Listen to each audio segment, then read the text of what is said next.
Hi friends, இப்போது எல்லாருமே social media use பண்ணுறோம். அதில் எவ்வளோ ஆட்ஸ் வருது. அந்த ஆட்லாம் பார்த்தீங்கன்னா செருப்பில் ஆரம்பித்து துணி, நெக்லஸ்ஸு, தங்கம், வெள்ளி, ஜூஸு, பூஸ்ட்டு அது நிறையா வாட்டில் கண்டது கிடையாது. அது இதுன்னு சொல்லிட்டு அவ்வளோ ஆடு வருது. அவ்வளோ ஹீரோஸு, அவ்வளோ ஹீரோயின்னு நிறைய பேர் நடிக்கிறாங்க. யாராவது ஒருத்தனாச்சும் விவசாயம் பண்ணுற பொருளை நம்ம எடுத்து ஆடு கொடுப்போம், நாலு நல்லது செய்வோம், 4 பேர்த்துக்கு நல்ல பொருளாக சாப்பிடணும், நல்லா வாழணும், யாராவது ஒருத்தனா சொல்கிறாங்களா?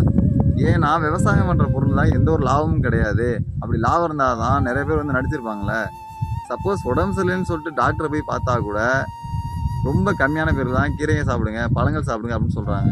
மற்றவங்களாம் பூஸ்ட்டு, ஹார்லிக்ஸு, போன்விட்டா எடுத்து சாப்பிடுங்க, அவங்க உடம்பு ஹெல்த்தியாக பார்த்துக்குங்க அப்படின்னு சொல்கிறாங்க. இருந்தாலும் எங்களை மாதிரி விவசாயிங்க தான் நல்ல ஹெல்த்தியான பொருளை மக்களுக்கு கொடுப்போம் அப்படின்னு சொல்லிட்டு விவசாயம் பண்ணுறாங்க. முடிஞ்சால் எங்களுக்கு சப்போர்ட்டை கொடுங்க, எங்களுக்கு அதுவே ரொம்ப சந்தோஷமாக இருக்கும்.